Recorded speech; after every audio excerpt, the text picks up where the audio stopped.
আমাদের প্রাণের শহর বিরামপুর। দেশের সীমান্তবর্তী ছোট যমুনা নদীর কোল ঘেঁষে বিরামপুর উপজেলার অবস্থান। রাজধানী ঢাকা থেকে ৩০০ কিলোমিটার এবং দিনাজপুর সদর থেকে ৫৬ কিলোমিটার দূরবর্তী হলেও বিরামপুর শহর নিজস্ব সংস্কৃতি ও ব্যবসা বাণিজ্যে স্বয়ংসম্পূর্ণ।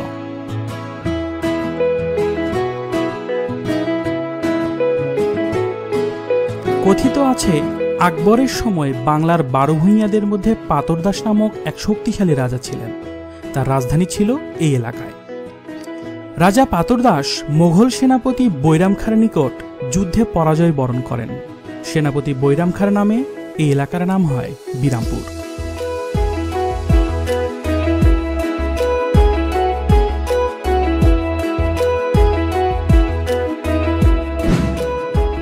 বিরামপুর উপজেলা দিনাজপুর ৬ আসনের অন্তর্গত। দিনাজপুর ৬ আসনের বর্তমান সংসদ সদস্য জনাব সিবিল সাদিক। বিরামপুর উপজেলায় রয়েছে একটি প্রথম শ্রেণীর পৌরসভা এবং ৭টি ইউনিয়ন পরিষদ। উপজেলার চেয়ারম্যান হিসেবে দায়িত্ব পালন করছেন মোহাম্মদ খায়রুল আলম রাজু এবং পৌরসভার মেয়র হিসেবে দায়িত্ব পালন করছেন মোহাম্মদ লিয়াকত আলী সরকার টুটুল। ১৯৭১-এর মহান মুক্তিযুদ্ধে বিরামপুর উপজেলার রয়েছে এক অনন্য গৌরব গাথা। তৎকালীন ৭ নং সেক্টরের মেজর নাজমুল হুদা ও মেজর নুরুজ্জামানের নেতৃত্বে ভারতের তরঙ্গপুর সেক্টরে দেশমাতৃকার টানে ২৮০ জন মুক্তিযোদ্ধা প্রশিক্ষণ গ্রহণ করে। অতঃপর সুদীর্ঘ ৯ মাস প্রাণপণ যুদ্ধ করে বীর মুক্তিযোদ্ধারা ১৯৭১ সালের ৬ ডিসেম্বর বিরামপুরকে শত্রুমুক্ত করে। সে থেকেই ৬ ডিসেম্বরকে বিরামপুরবাসী বিরামপুর মুক্ত দিবস হিসেবে পালন করে আসছে।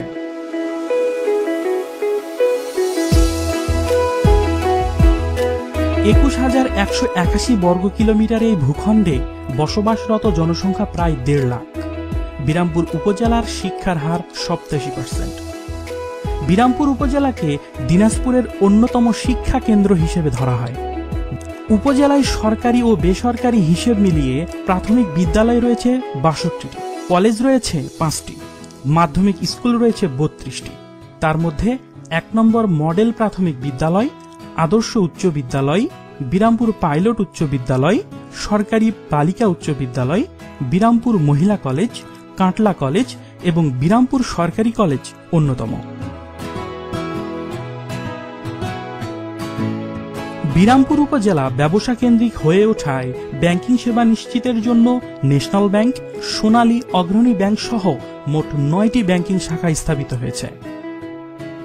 পার্শ্ববর্তী ৪ উপজেলার বাণিজ্য কেন্দ্র হওয়ায় এখানে গড়ে উঠেছে খুচরা ও পাইকারি বিপণন কেন্দ্র। ব্যাপক হারে গড়ে উঠেছে শিল্প কলকারখানা। ছোট বড় মিলিয়ে রাইস মিল রয়েছে প্রায় ৫০টি, এর মধ্যে অটো রাইস মিল ৫টি। বিরামপুর উপজেলায় ১৯টি হাট বাজার রয়েছে, এর মধ্যে বিরামপুর গোহাটি অন্যতম। উত্তর জনপদগুলোর মধ্যে অন্যতম বড় কোরবানির পশুর হাট এখানেই বসে। হাট ইজারার মাধ্যমে সরকারি কোষাগারে জমা হয় কোটি কোটি টাকা। বিরামপুরবাসীর চিকিৎসা সেবা নিশ্চিতের জন্য তৈরি হয়েছে ৫০ শয্যা বিশিষ্ট উপজেলা স্বাস্থ্য কমপ্লেক্স।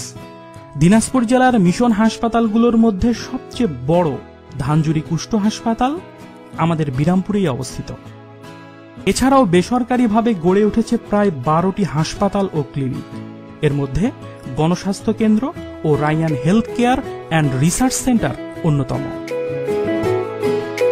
বিরামপুরে রয়েছে অত্যাধুনিক অগ্নি নির্বাপন যন্ত্রে সজ্জিত একটি ফায়ার সার্ভিস স্টেশন, উত্তরবঙ্গের একমাত্র বন গবেষণা কেন্দ্র এবং উপজেলার মৎস্য চাষী ও মৎস্য উন্নয়নের লক্ষ্যে তৈরি হয়েছে উপজেলা মৎস্য প্রকল্প।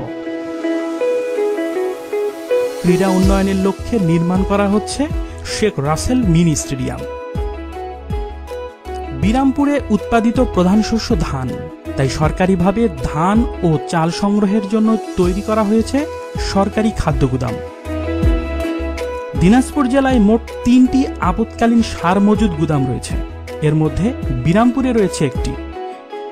এই বাফার গুদাম থেকে বিরামপুরের পার্শ্ববর্তী উপজেলা ফুলবাড়ি, হাকিমপুর, ঘোড়াঘাট ও নবাবগঞ্জে সার সরবরাহ করা হয়। বিরামপুরের সড়ক এবং রেল যোগাযোগ ব্যবস্থা থাকায় আশেপাশের উপজেলাগুলো থেকে বেশ উন্নতি লাভ করেছে। উত্তরবঙ্গ থেকে রাজশাহী, ঢাকা এবং খুলনাগামী মোট 12টি ট্রেনের স্টপেজ এই বিরামপুর স্টেশন। এই উপজেলার দর্শনীয় স্থানগুলোর মধ্যে রয়েছে আশুরার বিল, রক্ষণীকান্তের জমিদার বাড়ি, সাগর দিঘি, ভাঙা দিঘি এবং চরকায় ড্রিম ভ্যালি টি গার্ডেন। অবকাঠামোগত দিক থেকেও ব্যাপক উন্নত হয়েছে, আর এ কারণেই বিরামপুরবাসী দীর্ঘদিন যাবৎ জেলার দাবি করে আসছে। এরই প্রেক্ষিতে 6 আসনের মাননীয় সংসদ সদস্য জনাব সিবলি সাদিক জাতীয় সংসদে বিরামপুরকে জেলা ঘোষণার দাবি পেশ করেন। তাদের একটা মাত্রই দাবি, ওই 6টি থানা মিলে আমাদের সুদীর্ঘ বাংলাদেশ সৃষ্টির পর থেকে আমরা দাবি জানিয়ে আসছি সরকারের প্রধানের কাছে যে আমাদের বিরামপুরকে জেলা করা হোক। মাননীয় স্পিকার, ভৌগোলিক অবস্থানের কারণে ওই 6টি থানার মধ্যে বিরামপুরই 6টি থানার কেন্দ্রবিন্দু। আমি আজকের এই আমার বক্তৃতার মাধ্যমে আমি সরকার প্রধান মাননীয় প্রধানমন্ত্রীর কাছে আকুল আবেদন জানাবো যে অতি সত্বর আমার বিরামপুরকে জেলা ঘোষণা করে আমার এই নির্বাচনী এলাকার মানুষের থেকে পরিত্রাণ দেবেন। একাদশ সংসদ নির্বাচনের প্রচারণায় বিরামপুরে এসেছিলেন বঙ্গবন্ধু কন্যা মাননীয় প্রধানমন্ত্রী শেখ হাসিনা। তিনি জনগণের দাবি বিবেচনায় নিয়ে জেলা বাস্তবায়নের আশ্বাস দেন। সরকার গঠন করি, এরপরে পরীক্ষা নিরীক্ষা করে যদি জেলা হওয়ার উপযুক্ত হয় তখন আমরা দেখব। আশা করি খুব তাড়াতাড়ি বিরামপুর উপজেলাকে জেলা ঘোষণা করা হবে।